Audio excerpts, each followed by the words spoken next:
नमस्कार मित्रों, आज मैं मुंशी प्रेमचंद जी की कहानियों में से एक सर्वश्रेष्ठ कहानी वफा का खंजर सुनाने जा रही हूँ। जयगढ़ और विजयगढ़ दो बहुत ही हरे भरे सुसंस्कृत दूर दूर तक फैले हुए मजबूत राज्य थे। दोनों में विद्या और कला खूब उन्नत थी। दोनों का धर्म एक, रस्म रिवाज एक, दर्शन एक, तरक्की का उसूल एक, जीवन मानदंड एक और जबान में भी नाम मात्र का ही अंतर था। जयगढ़ के कवियों की कविताओं पर विजयगढ़ वाले सर धुनते और विजयगढ़ी दार्शनिकों के विचार जयगढ़ के लिए धर्म की तरह थे। जयगढ़ी सुंदरियों से विजयगढ़ के घर बार रोशन होते थे और विजयगढ़ की देवियाँ जयगढ़ में पूजती थी। तब भी दोनों राज्यों में ठनी ही रहती थी, बल्कि आपसी फूट और ईर्ष्या देश का बाजार बुरी तरह गर्म रहता और दोनों ही हमेशा एक दूसरे के खिलाफ खंजर उठाए थे। जयगढ़ में अगर कोई देश का सुधार किया जाता तो विजयगढ़ में शोर मच जाता कि हमारी ज़िंदगी खतरे में है। इसी तरह तो विजयगढ़ में कोई व्यापारिक उन्नति दिखाई देती तो जयगढ़ में शोर मच जाता था। जयगढ़ अगर रेलवे की कोई नई शाख निकालता तो विजयगढ़ उसे अपने लिए काला सांप समझता और विजयगढ़ में कोई नया जहाज़ तैयार होता तो जयगढ़ को वह खून पीने वाला घड़ियाल नजर आता था। अगर यह बदगुमानियाँ अनपढ़ या साधारण लोगों में पैदा होती तो एक बात थी। मज़े की बात यह थी कि यह राग द्वेष, विद्या और जागृति, वैभव और प्रताप की धरती में पैदा होता था। अशिक्षा और जड़ता की जमीन उनके लिए ठीक न थी। खास सोच विचार और नियम व्यवस्था के उपजाऊ क्षेत्र में तो इस बीज का बढ़ना कल्पना की शक्ति को भी मात कर देता था। नन्हा सा बीज पलक मारते भर में ऊंचा पूरा दरख्त हो जाता था। कूचे और बाजारों में रोने पीटने की सदाएं गूंजने लगती। देश की समस्या में एक भूचाल सा आता। अखबारों के दिल जलाने वाले शब्द राज्य में हलचल मचा देते। कहीं से आवाज़ आ जाती, जयगढ़, प्यारे जयगढ़, पवित्र के लिए कठिन परीक्षा का अवसर है। दुश्मन ने जो शिक्षा की व्यवस्था तैयार की है वह हमारे लिए मृत्यु का संदेश है। अब ज़रूरत और बहुत सख्त ज़रूरत है कि हम हिम्मत बांधें और साबित कर दें कि जयगढ़, अमर जयगढ़, इन हमलों से अपनी प्राण रक्षा कर सकता है, नहीं उनका मुंह तोड़ जवाब दे सकता है। अगर हम इस वक्त न जागें तो जयगढ़, प्यारा जयगढ़, हस्ती के पर्दे से हमेशा के लिए मिट जाएगा और इतिहास भी उसे भुला देगा। दूसरी तरफ से आवाज़ आती, विजयगढ़ के बेखबर सोने वालों, हमारे मेहरबान पड़ोसियों ने अपने अखबारों की ज़बान बंद करने के लिए जो नए कायदे लागू किए हैं उन पर नाराज़गी का इजहार करना हमारा फ़र्ज़ है। उनकी मंशा इसके सिवा और कुछ नहीं है कि वहाँ के मामलों से हमको बेखबर रखा जाए और इस अंधेरे के पर्दे में हमारे ऊपर धोबे किए जाए।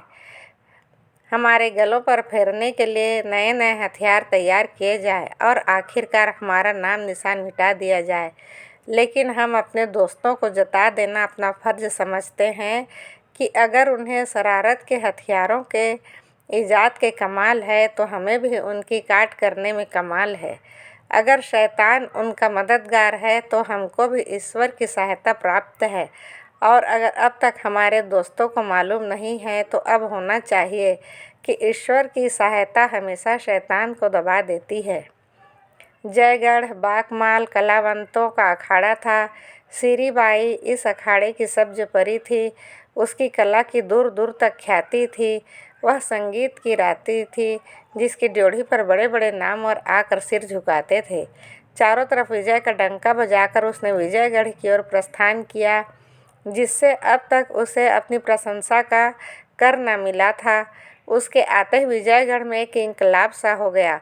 राग द्वेष और अनुचित गर्व हवा से उड़ने वाली सूखी पत्तियों की तरह तितर बितर हो गए। सौंदर्य और राग के बाजार में धूल उड़ने लगी। थिएटरों और नृत्यशालाओं में वीरानी छा गई। ऐसा मालूम होता था कि जैसे सारी सृष्टि पर जादू छा गया है। शाम होते ही विजयगढ़ के धनी धोरी, जवान बूढ़े सीरी बाई की मजालिस की तरफ दौड़ते थे। सारा देश सीरी की भक्ति के नशे में डूब गया। विजयगढ़ के सचेत क्षेत्रों में देशवासियों के इस पागलपन से एक बेचैनी की हालत पैदा हुई। सिर्फ यही नहीं, उनके देश की दौलत बर्बाद हो रही थी, बल्कि उनका राष्ट्रीय अभिमान और तेज भी धूल में मिल जाता था। जयगढ़ की एक मामूली नाचने वाली, चाहे वह कितनी ही मीठी अदाओं वाली क्यों न हो, विजयगढ़ के मनोरंजन का केंद्र बन जाए, यह बहुत बड़ा अन्याय था। आपस में मशविरे हुए और देश के पुरोहितों की तरफ से देश के मंत्रियों की सेवा में इस खास उद्देश्य से एक शिष्टमंडल उपस्थित हुआ। विजयगढ़ के आमोद प्रमोद के कर्ताओं की ओर से भी आवेदन पत्र पेश होने लगे। अखबारों ने राष्ट्रीय अपमान और दुर्भाग्य के तराने छेड़े। साधारण लोगों के हलकों में सवालों की बौछार होने लगी। यहाँ तक कि वजीर मजबूर हो गए। सीरी बाई के नाम शाही फरमान पहुँचा, चूँकि तुम्हारे रहने से देश में उपद्रव होने की आशंका है, इसलिए तुम फौरन विजयगढ़ से चली जाओ। मगर यह हुक्म अंतर्राष्ट्रीय संबंधों, आपसी इकरारनामे और सभ्यता के नियमों के सरासर खिलाफ था। जयगढ़ के राजदूत ने, जो विजयगढ़ में नियुक्त था, इस आदेश पर आपत्ति की और सीरी बाई ने आखिरकार उसको मानने से इनकार किया, क्योंकि इससे उसकी आज़ादी और खुददारी और उसके देश के अधिकारों और अभिमान पर चोट लगती थी। जयगढ़ के कूचे और बाजार खामोश थे। सैर की जगहें खाली, तफरीह और तमाशे बंद। शाही महल के लंबे चौड़े सहने और जनता के हरे भरे मैदानों में आदमियों की भीड़ थी, मगर उनकी ज़बानें बंद थीं और आंखें लाल। चेहरे का भाव कठोर और क्षुब्ध। त्योरिया हुई, माथे पर सिकन, उमड़ी हुई काली घटा थी, डरावनी खसमोश और बाढ़ को अपने दामन में छिपाए हुए। मगर आम लोगों में एक बड़ा हंगामा मचा हुआ था। कोई सुलह का हामी था, कोई लड़ाई की मांग करता था, कोई समझौते की सलाह देता था, कोई कहता था कि छानबीन करने के लिए कमीशन बैठाओ। मामला नाजुक था, मौका तंग, तो भी आपसी बहस मुबाहसों, बदगुमानियों और एक दूसरे पर हमलों का बाजार गर्म था। आधी रात गुजर गई, मगर कोई फैसला न हो सका। पूंजी की संगठित शक्ति, उसकी पहुंच और रोब-दाब फैसले की जबान बंद किए हुए थी। 3 पहर रात जा चुकी थी। हवा नींद से मतवाली होकर अंगड़ाइयाँ ले रही थी और दरख्तों की आग झपकती थी। आकाश के दीपक भी झलमलाने लगे थे। दरबारी कभी दीवारों की तरफ ताकते थे, कभी छत की तरफ, लेकिन कोई उपाय न सूझता था। अचानक बाहर से आवाज़ आई, युद्ध युद्ध। सारा शहर इस बुलंद नारे से गूंज उठा। दीवारों ने अपनी खामोश जबान से जवाब दिया, युद्ध युद्ध।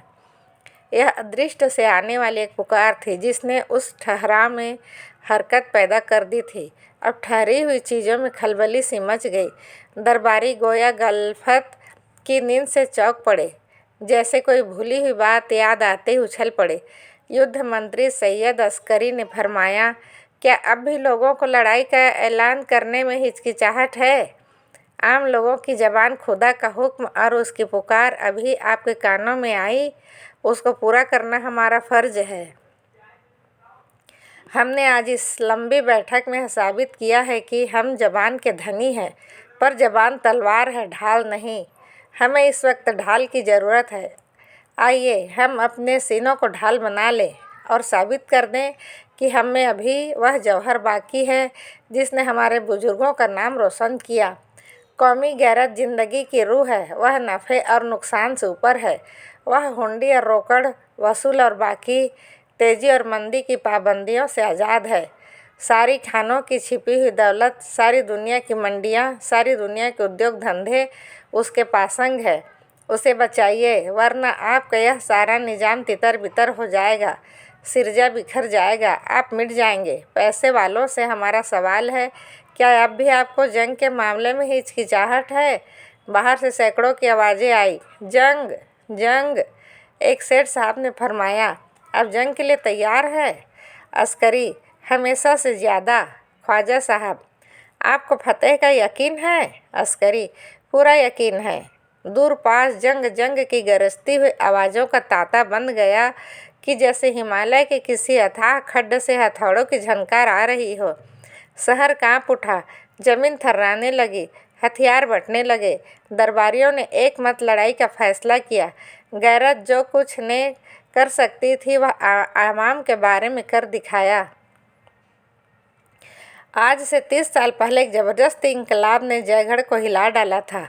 वर्षों तक आपसी लड़ाइयों का दौर रहा। हजारों खानदान मिट गए, सैकड़ों कस्बे वीरान हो गए। बाप बेटे के खून का प्यासा था, भाई भाई की जान का ग्राहक। जब आखिरकार आज़ादी की फतेह हुई तो उसने ताज के फिदाइयों को चुन चुन कर मारा। मूल के कैद खाने देशभक्तों से भर उठे। उन्हीं जाबाजों में एक मिर्जा मंसूर भी था। उसे कन्नौज के किले में कैद किया गया, जिसके 3 तरफ ऊंची दीवारें थी और एक तरफ गंगा नदी। मंसूर को सारे दिन हथौड़े चलाने पड़ते। सिर्फ शाम को आध घंटे के लिए नमाज की छुट्टी मिलती थी। उस वक्त मंसूर गंगा के किनारे आ बैठता और देश भाइयों की हालत पर रोता। वह सारी राष्ट्रीय और सामाजिक व्यवस्था जो इसके विचारों में राष्ट्रीयता का आवश्यक अंग थी, इस हंगामे की बाढ़ में नष्ट हो रही थी। वह एक ठंडी आह भर कर कहता, जयगढ़, अब तेरा खुदा ही रखवाला है। तूने खाक को अक्सिर बनाया और अक्सिर को खाक। तूने खानदान की इज्जत को, अदब और इखलाक को, इल्मो कमाल को मिटा दिया, बर्बाद कर दिया। अब तेरी बागडोर तेरे हाथ में नहीं है। चरवाहे तेरे रखवाले और बनिए तेरे दरबारी हैं। मगर देख लेना, यह हवा है और चरवाहे और साहूकार एक दिन मुझे खून के आंसू रुलाएंगे। धन और वैभव अपना ढंग न छोड़ेगा, हुकूमत अपना रंग न बदलेगी। लोग चाहे ले जाए लेकिन निजाम वहीं रहेगा। यह तेरे नए शुभचिंतक जो इस वक्त विनय और सत्य और न्याय की मूर्तियाँ बने हुए हैं, एक दिन वैभव के नशे में मतवाले होंगे। उनकी शक्तियाँ ताज और शक्तियों से कहीं ज़्यादा सख्त होंगी और उनके जुल्म कहीं इससे ज़्यादा तेज।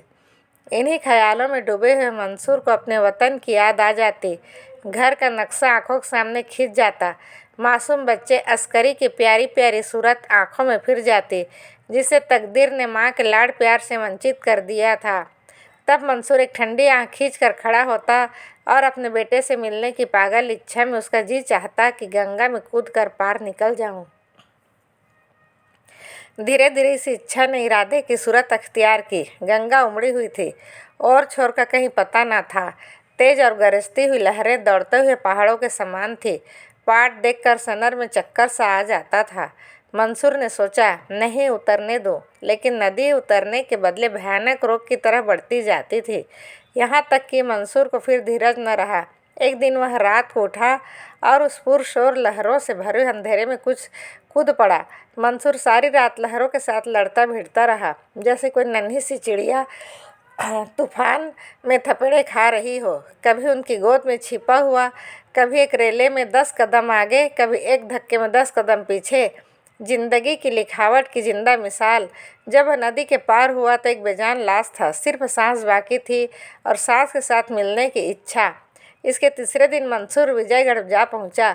एक गोद में अस्करी था और दूसरे हाथ में गरीबी का छोटा सा साहू का एक बुच्चा। वहाँ उसने अपना नाम मिर्जा जलाल बताया। हुलिया भी बदल लिया था। हट्टा कट्टा सजीला जवान था। चेहरे पर शराफत और कुलीनता की कांति झलकती थी। नौकरी के लिए किसी और सिफारिश की ज़रूरत न थी। सिपाहियों में दाखिल हो गया और 5 ही साल में अपनी खिदमतों और भरोसे की बदौलत मंदौर की सरहदी पहाड़ी किले का सूबेदार बना दिया गया। लेकिन मिर्जा जलाल को वतन की याद हमेशा सताया करती। वह अस्करी को गोद में ले लेता और कोट पर चढ़कर उसे जयगढ़ की वह मुस्कुराती चरागाहें और मतवाले झरने और सुथरी बस्तियां दिखाता, जिनके कंगुरे किले से नजर आते। उस वक्त बेअख्तियार उसके जिगर से सर्द आह निकल जाती और आंखें डबडबा आती। वह अस्करी को गले लगा लेता और कहता, बेटा, वह तुम्हारा देश है, वही तुम्हारा और तुम्हारे बुजुर्गों का घोंसला है। तुमसे हो सके तो उसके एक कोने में बैठ अपनी उम्र ख़त्म कर देना, मगर उसकी आन में कभी बट्टा ना लगाना। कभी उससे दया मत करना, क्योंकि तुम उसी की मिट्टी और पानी से पैदा हुए हो और तुम्हारे बुजुर्गों की पाक रूहें अब भी वहाँ मंडरा रही है। इस तरह बचपने से ही अस्करी के दिल में देश की सेवा और प्रेम अंकित हो गया था। वह जवान हुआ तो जयगढ़ पर जान देता था। उसकी शान शौकत पर निसार, उसके रोब दाब की माला जपने वाला। उसकी बेहतरी को आगे बढ़ाने के लिए हर वक्त तैयार, उसके झंडे को नई अछूती धरती में गाड़ने का इच्छुक 20 साल का सजीला जवान था। इरादा मजबूत, हौसले बुलंद, हिम्मत बड़ी, फौलादी जिस्म आकर जयगढ़ की फौज में दाखिल हो गया और इस वक्त जयगढ़ की फौज का चमकता सूरज बना हुआ था।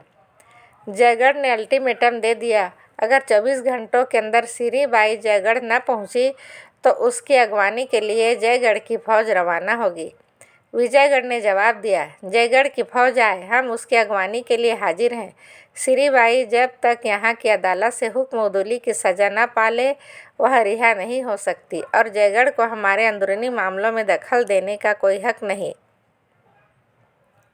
अस्करी ने मुँह मांगी मुराद पाई। खुफिया तौर पर एक दूत मिर्ज़ा जलाल के पास रवाना किया और ख़त में लिखा, आज विजयगढ़ से हमारी जंग छिड़ गई। अब खुदा ने चाहा तो दुनिया जयगढ़ की तलवार का लोहा मान जाएगी। मंसूर का बेटा अस्करी फतेह के दरबार का एक अदना दरबारी बन सकेगा और शायद मेरी वह दिली तमन्ना भी पूरी हो जो हमेशा मेरी रूह को तड़पाया करती है। शायद मैं मिर्ज़ा मंसूर को फिर जयगढ़ की रियासत में एक ऊंची जगह पर बैठे देख सकूं। हम मंदौर में न बोलेंगे और आप भी हमें न छेड़िएगा, लेकिन अगर खुदा न खास्ता कोई मुसीबत आ ही पड़े तो आप मेरी यह मुहर जिस सिपाही अफसर को दिखा देंगे वह आपकी इज्जत करेगा और आपको मेरे कैंप में पहुंचा देगा। मुझे यकीन है अगर ज़रूरत पड़े तो उस जयगढ़ के लिए जो आपके लिए इतना प्यारा है और उस अस्करी के खातिर जो आपके जिगर का टुकड़ा है, आप थोड़ी सी तकलीफ़, मुमकिन है वह रूहानी तकलीफ़ हो, दरेग ना फरमाएंगे। इसके तीसरे दिन जयगढ़ की फौज ने विजयगढ़ पर हमला किया और मंदौर से 5 मील के फासले पर दोनों फौजों का मुकाबला हुआ।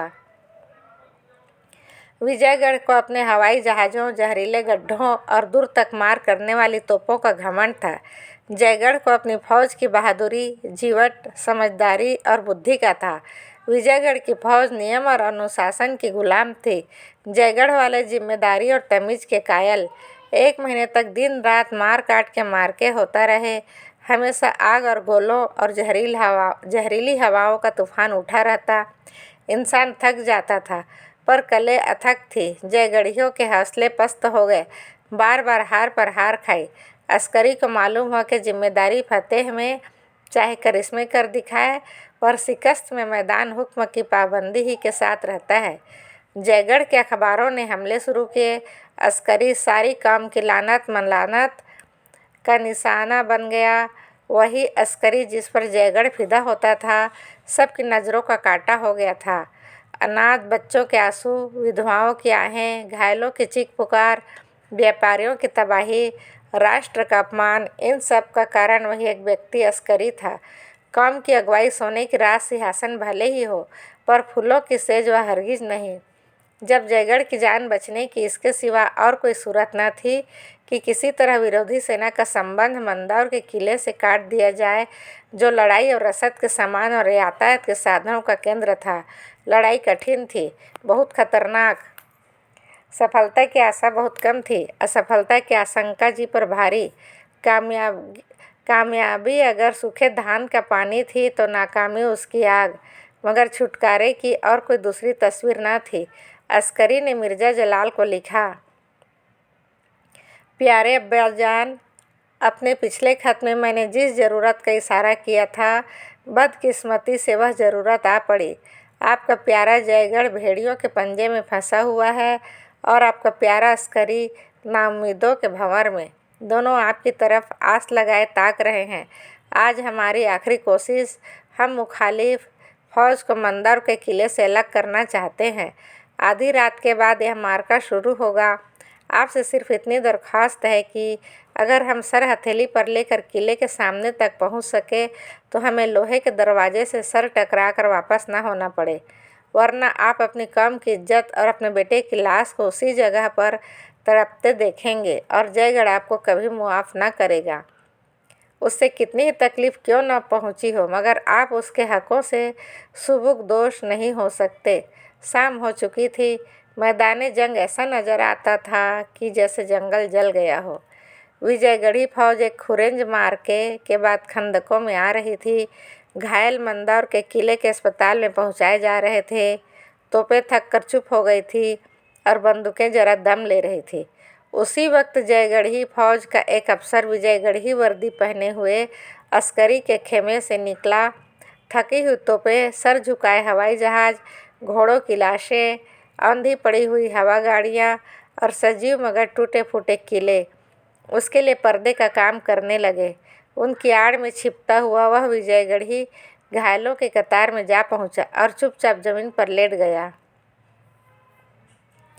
आधी रात गुजर चुकी थी। मंदौर या किलेदार मिर्जा जलाल किले की दीवार पर बैठा हुआ मैदानी जंग का तमाशा देख रहा था और सोचता था कि अस्करी को मुझे ऐसा खत लिखने की हिम्मत क्यों कर हुई। उसे समझना चाहिए था कि जिस शख्स ने अपने उसूलों पर अपनी जिंदगी न्यौछावर कर दी, देश से निकाला गया और गुलामी का तौक गर्दन में डाला, वह अब अपनी ज़िंदगी के आखिरी दौर में ऐसा कोई काम न करेगा जिससे उसको बट्टा लगे, अपने उसूलों को ना तोड़ेगा। खुदा के दरबार में वतन और वतन वाले और बेटा एक भी साथ न देगा। अपने बुरे भले की सज़ा या इनाम आप ही भुगतना पड़ेगा। हिसाब के रोज़ उसे कोई बचा न सकेगा। तौबा, जयगढ़ियों से फिर वही बेवकूफ़ी हुई। खामखाह गोलेबारी से दुश्मनों को खबर देने की क्या ज़रूरत थी। अब इधर से भी जवाब दिया जाएगा और हज़ारों जानें ज़ाया होंगी। रात के अचानक हमले के माने तो यह है कि दुश्मन सर पर आ जाए और कान खबर ना हो, चौतरफा खलबली पड़ जाए। माना कि मौजूदा हालात में अपनी हरकतों को पोशीदा रखना शायद मुश्किल है। इसका इलाज अंधेरे के खंदक से करना चाहिए, मगर आज शायद उसकी गोलेबारी मामूल से ज़्यादा तेज है। विजयगढ़ की कतारों और तमाम मोर्चेबंदियों को चीरकर बज़ाहिर उनका यहाँ तक आना तो मुहाल मालूम होता था, लेकिन अगर मान लो आ ही जाए तो मुझे क्या करना चाहिए? इस मामले को तय क्यों न कर लूँ? खूब, इसमें तय करने की बात ही क्या। मेरा रास्ता साफ है। मैं विजयगढ़ का नमक खाता हूँ। मैं जब बेघर बार परेशान और अपने देश से निकला हुआ था तो विजयगढ़ ने मुझे अपनी दामन में पनाह दी और मेरी खिदमतों का मुनासिब लिहाज किया। उसकी बदौलत 30 साल तक मेरी ज़िंदगी नेक नामी और इज्जत से गुजरी। उसके दगा करना हद दर्जे की नमक हरामी है, ऐसा गुनाह जिसकी कोई सज़ा नहीं। वह ऊपर शोर हो रहा है, हवाई जहाज़ होंगे, वह गोला गिरा, मगर खैरियत हुई, नीचे कोई नहीं था। मगर क्या दगा हर एक हालत में गुनाह है? ऐसी हालातें भी तो है जब दगा वफा से भी ज़्यादा अच्छी हो जाती है। अपने दुश्मन से दगा करना क्या गुनाह है? अपनी कौम के दुश्मन से दगा करना क्या गुनाह है? कितने ही काम जो जाती हैसियत से ऐसे होते हैं कि उन्हें माफ़ नहीं किया जा सकता। कौमी हैसियत से नेक काम हो जाते हैं। वही बेगुनाह का खून जो जाती हैसियत से सख्त सज़ा के काबिल है, मजहबी हैसियत से शहादत का दर्जा पा जाते हैं, और कौमी हैसियत से देश प्रेम का। कितनी बेरहमियाँ और जुल्म, कितनी दगाएं और चालबाजियाँ कौमी और मजहबी नुक्ते निगाह से सिर्फ ठीक ही नहीं फ़र्जों में दाखिल हो जाती है। हाल की यूरोप की बड़ी लड़ाई में इसकी कितनी ही मिसालें मिल सकती है। दुनिया का इतिहास ऐसी दगाओं से भरा पड़ा है। इस नए दौर में भले और बुरे का जाती एहसास कौमी मसलहत के सामने कोई हकीकत नहीं रखता। कौमियत ने जात को मिटा दिया है। मुमकिन है यही खुदा की मंशा हो और उसके दरबार में भी हमारे कारनामे कौम की कसौटी ही पर परखे जाएं। यह मसला इतना आसान नहीं है जितना मैं समझता था। फिर आसमान में शोर हुआ, इतना, मगर शायद यह इधर ही के हवाई जहाज़ है। जयगढ़ वाले बड़े दमखम से लड़ रहे हैं, इधर वाले दबते नज़र आते हैं। आज यकीनन मैदान उन्हीं के हाथ में रहेगा। जान पर खेले हुए हैं। जयगढ़ी वीरों की बहादुरी मायूसी ही में खूब खुलती है। उनकी हार जीत से भी ज़्यादा शानदार होती है। बेशक अस्करी दाव पेच का उस्ताद है। किस खूबसूरती से अपनी फ़ौज का रुख किले के दरवाजे की तरफ फेर दिया, मगर सख्त गलती कर रहे हैं। अपने हाथों अपनी कब्र खोद रहे हैं। सामने का मैदान दुश्मन के लिए खाली किए देते हैं। वह चाहे तो बिना रोक टोक आगे बढ़ सकता है और सुबह तक किए देते हैं। वह चाहे तो बिना रोक टोक आगे बढ़ सकता है और सुबह तक जयगढ़ की सरजमीन में दाखिल हो सकता है। जयगढ़ियों के लिए वापसी या तो गैर मुमकिन है या निहायत खतरनाक। किले का दरवाज़ा बहुत मजबूत है। दीवारों की संधियों से उन पर बेशुमार बंदूकों के निशाने पड़ेंगे। उनका इस आग में एक घंटा भी ठहरना मुमकिन नहीं है। क्या इतने देशवासियों की जानें सिर्फ एक उसूल पर, सिर्फ हिसाब के दिन के डर पर, सिर्फ अपने इखलाकी एहसास पर कुर्बान कर दूं? और महज जाने ही क्यों, इस फौज की तबाही जयगढ़ की तबाही है। कल जयगढ़ की पाक सरजमीन दुश्मन की जीत के नक्कारों से गूंज उठेगी। मेरी माएँ, बहनें और बेटियां हया को जलाकर खाक कर देने वाली हरकतों की शिकार होंगी। सारे मुल्क में कत्ल और तबाही के हंगामे बर्पा होंगे। पुरानी अदावत और झगड़ों के शोले भड़केंगे। कब्रिस्तान में सोई हुई रूहें दुश्मन के कदमों से पामाल होंगी। वह इमारतें जो हमारे पिछड़े बड़प्पन की जिंद निशानियाँ थी, वह यादगारें जो हमारे बुजुर्गों की देन है, जो हमारे कारनामों की इतिहास, हमारे कमालों का खजाना और हमारी मेहनतों की रोशन गवाहियाँ हैं, जिनकी सजावट और खूबी को दुनिया की कौमें स्पर्धा की आंखों से देखती है, वह अर्ध बर्बर असभ्य लश्करियों का पड़ाव बनेंगी और उनके तबाही के जोश का शिकार। क्या अपने काम को उन तबाहियों का निशाना बनने दूं, महज इसलिए कि वफा का मेरा उसूल ना टूटे? उफ, यह किले में जहरीले गैस कहाँ से आ गए? किसी जयगढ़ जहाज की हरकत होगी? सर में चक्कर सा आ रहा है। यहाँ से कुमक भेजी जा रही है। किले की दीवार के सुराखों में भी तोपें चढ़ाई जा रही है। जयगढ़ वाले किले के सामने आ गए। एक धावे में वह हुमायूं दरवाजे तक आ पहुँचेंगे। विजयगढ़ वाले इस बाढ़ को अब रोक नहीं सकते। जयगढ़ वालों के सामने कौन ठहर सकता है? या अल्लाह, किसी तरह दरवाज़ा खुद ब खुद खुल जाता। कोई जयगढ़ी हवाबाज मुझसे ज़बरदस्त कुंजी छीन लेता, मुझे मार डालता। आह मेरे इतने अजीज हम वतन प्यारे भाई, आन की आन में खाक में मिल जाएंगे और मैं बेबस हूँ। हाथों में जंजीर है, पैरों में बेड़ियाँ, एक एक रोआ रस्सियों से जकड़ा हुआ है। क्यों न इस जंजीर को तोड़ दूँ, इन बेड़ियों के टुकड़े टुकड़े कर दूँ और दरवाजे के दोनों बाजू अपने अजीज़ फतेह करने वालों की अगवानी के लिए खोल दूँ। माना कि यह गुनाह है, पर यह मौका गुनाह से डरने का नहीं। जहन्नुम की आग उगलने वाले सांप और खून पीने वाले जानवर और लपकते हुए शोले मेरी रूह को जलाए तड़पाए, कोई बात नहीं। अगर महज मेरी रूह की तबाही मेरी कौम और वतन को मौत के गड्ढे से बचा सके तो वह मुबारक है। विजयगढ़ ने ज्यादती की है। उसने महज जयगढ़ को जलील करने के लिए, सिर्फ उसको भड़काने के लिए सीरी बाई को शहर निकाले को हुक्म जारी किया, जो सरासर भेजा था। हाय अफसोस, मैंने उसी वक्त इस्तीफ़ा न दे दिया और गुलामी की इस कैद से क्यों न निकल गया। हाय गजब, जयगढ़ी फौज खंदकों तक पहुंच गई। या खुदा, इन जाबाजों पर रहम कर, इनकी मदद कर। कलदार तोपों से कैसे गोले बरस रहे हैं, गोया आसमान के बेशुमार तारे टूट पड़ते हैं। अल्लाह की पनाह, हुमायूं दरवाजे पर गोलों की कैसी चोटें पड़ रही है। कान के पर्दे फटे जाते हैं। काश दरवाज़ा टूट जाता। हाय मेरा अस्करी, मेरे जिगर का टुकड़ा, वह घोड़े पर सवार आ रहा है। कैसा बहादुर, कैसा जाबाज, कैसी पक्की हिम्मत वाला। आह मुझ अभागे कलमुहे की मौत क्यों ना आ जाती, मेरे सर पर कोई गोला क्यों नहीं आ गिरता। हाय जिस पौधे को अपने जिगर के खून से पाला, जो मेरी पतझड़ जैसी ज़िंदगी का सदाबहार फूल था, जो मेरी अंधेरी रात का चिराग, मेरी ज़िंदगी की उम्मीद, मेरी हस्ती का दारोमदार, मेरी आरज़ू की इंतहा था, वह मेरी आंखों के सामने आग के भंवर में पड़ा हुआ है और मैं हिल नहीं सकता। इस कातिल जंजीर को क्यों कर तोड़ दूँ, इस बागी दिल को क्यों कर समझाऊँ। मुझे मुँह में कालिख लगाना मंजूर है, मुझे जहन्नुम की मुसीबतें झेलना मंजूर है। मैं सारी दुनिया के गुनाहों का बोझ अपने सिर पर लेने को तैयार हूँ। सिर्फ इस वक्त मुझे गुनाही करने की, वफा के पैमाने को तोड़ने की, नमक हराम बनने की तौफीक दे। एक लम्हे के लिए मुझे शैतान के हवाले कर दे। मैं नमक हराम बनूँगा, दगाबाज बनूँगा, पर कौम फरोश नहीं बन सकता। आह जालिम सुरंगें उड़ाने की तैयारी कर रहे हैं। सिपाह सलार ने हुक्म दे दिया। वह 3 आदमी तहखाने की तरफ चले। जिगर काँप रहा है, जिस्म काँप रहा है। यह आखिरी मौका है, एक लम्हा और, बस फिर अंधेरा है और तबाही। हाय मेरे बेवफा हाथ पाँव अब भी नहीं हिलते, जैसे इन्होंने मुझसे मुंह मोड़ लिया हो। यह खून अब भी गर्म नहीं होता। आह, वह धमाके की आवाज़ हुई। खुदा की पनाह, ज़मीन काँप उठी। हाय अस्करी, अस्करी! रुखसत मेरे प्यारे बेटे, रुखसत! इस जालिम बेरहम बाप ने तुझे अपनी वफ़ा पर कुर्बान कर दिया। मैं तेरा बाप ना था, तेरा दुश्मन था। मैंने तेरे गले पर छुरी चलाई, अब धुआं साफ हो गया। आह, वह फौज कहाँ है जो सैलाब की तरह बढ़ती आती थी और इन दीवारों से टकरा रही थी।